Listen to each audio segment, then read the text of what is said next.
section 3.2 is about a new sort of function called an exponential function. And I want to start by just putting up two functions on the board, one of which we're already familiar with.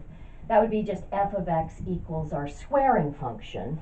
And then g of x is going to be 2 to the x.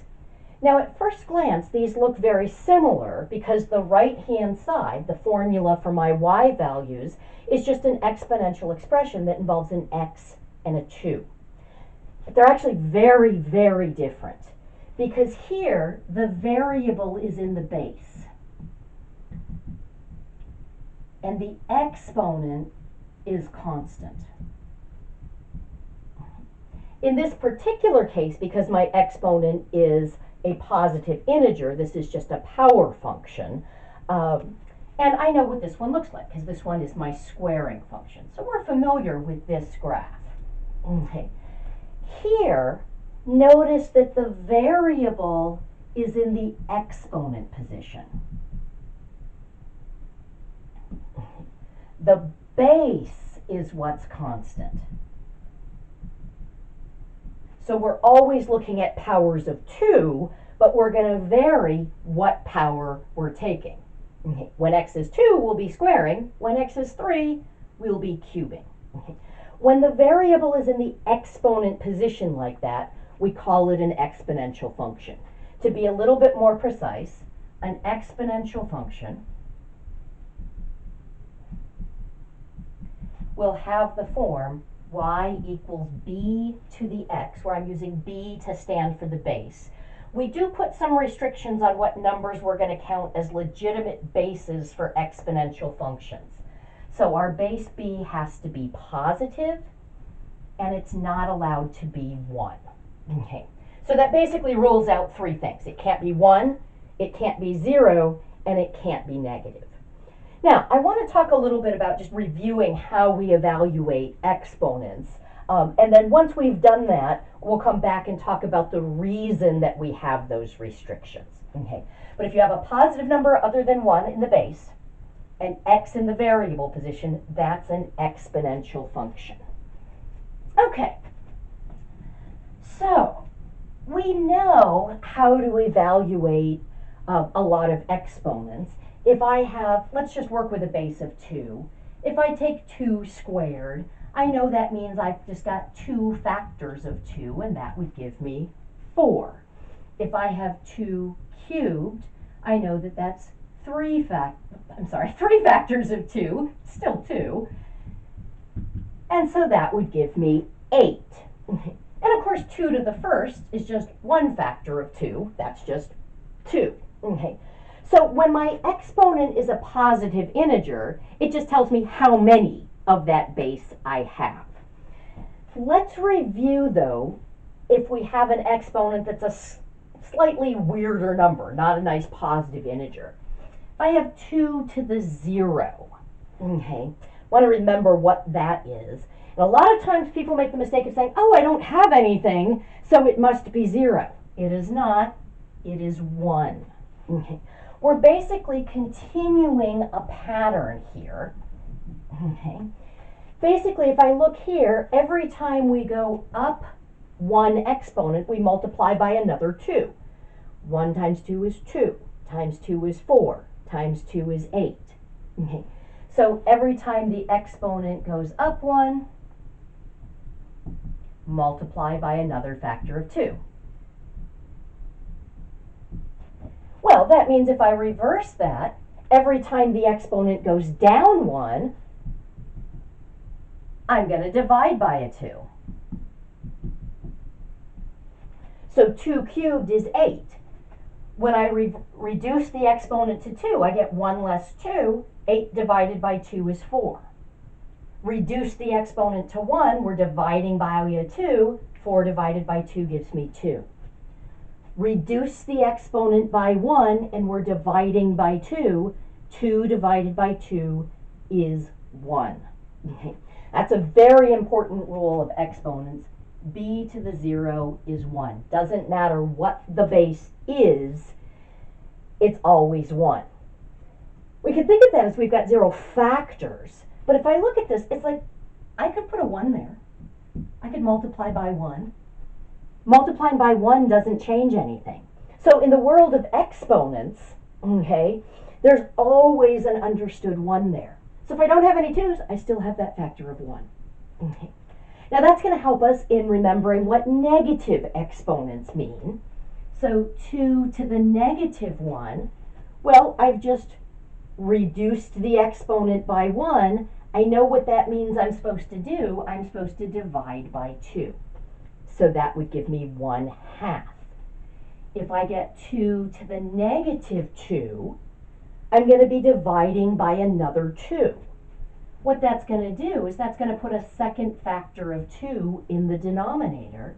So that's actually the reciprocal of 2 squared, or 1/4. Okay. And in general, the rule is that b to the negative n is just the reciprocal of b to the n. Okay. All right, excellent. So a negative exponent just tells me to take the reciprocal. Notice it does not mean that I get a negative result, because I'm still working with my positive base of 2. Dividing by positive 2's, I'm getting a positive result. The 2's are just in the denominator. Okay, so that's what a negative exponent means. Okay. Now, we also have fractional exponents. For this, I think, well, we can stick with 2 for the time being. If I take 2 to the 1/2, that's the square root of 2. Okay, it's almost like I've got half of a 2, because it takes 2 of them to get to 2. If I had 2 to the 1/2 times 2 to the 1/2, 2 factors of that, that would be the square root of 2 times the square root of 2. Oh, well, if I square the square root of 2, I just get 2, so that gives me 2. That can help me remember. The rule is when I'm multiplying, I would add the exponents. Notice this is the same as 2 to the 1st, and of course 1 is just 1/2 plus 1/2. Okay. So a fractional exponent is going to mean that we're taking a root. Okay. Now, the square root of 2 isn't particularly nice, but if I had 4 to the 1/2, that's just the square root of 4. That's just 2. Okay. Now, if I have something like 4 to the 3/2, what does that mean? Well, that's the same as 4 to the 1/2 times 3. And the rule for exponents is when you're multiplying, that corresponds to a power to a power. So this would be 4 to the 1/2 cubed. But 4 to the 1/2, that's just the square root of 4 that I'm cubing. Well, the square root of 4 is 2, so this would be 2 cubed. That would be 8. Notice, I could also have rewritten this as 4 to the 3 times 1/2. So I could have said, that's 4 cubed to the 1/2 power. That would be the square root of 4 cubed. Well, what's 4 cubed? 4 times 4 times 4 would give me 64. So this would be the cube root, this would be the square root of 64, which is 8. So it actually didn't matter here whether I took the root first or the power first. But when I have a fractional exponent like that, the number on top is going to tell me what power I want to take, and the number on bottom is going to tell me what root I want to take. Okay, so this is telling me it's a square root and it's cubed. And it doesn't matter whether I cube and then take the square root or take the square root and then cube. I usually, if it works out nicely, will take the root first, because taking the root tends to give me a smaller number, and that tends to make the problem a little bit easier to work with. Okay, so negative exponents give me reciprocals.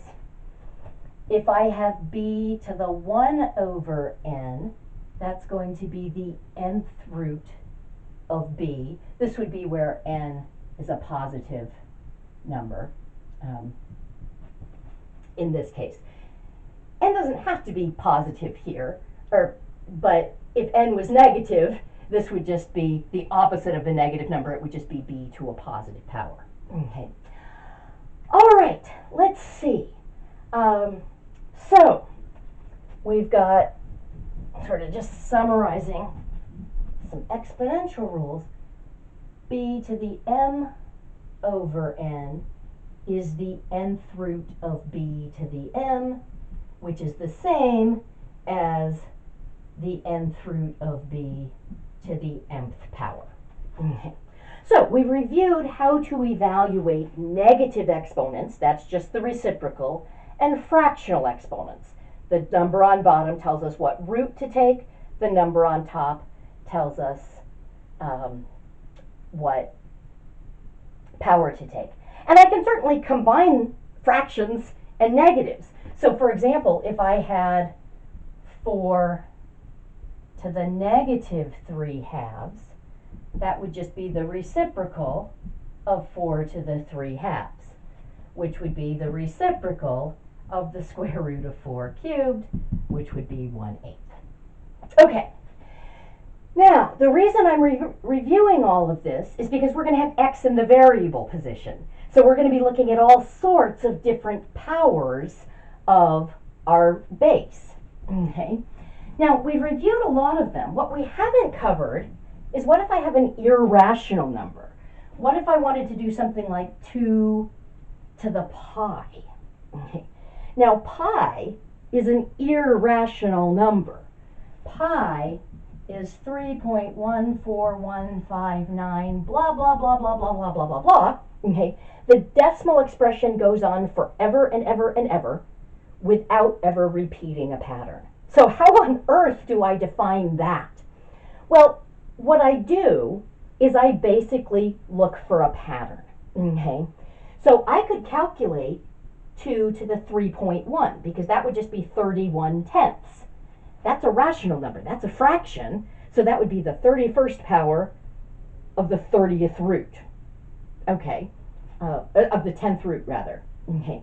I could calculate 2 to the 3.14. That's 314/100ths. Okay.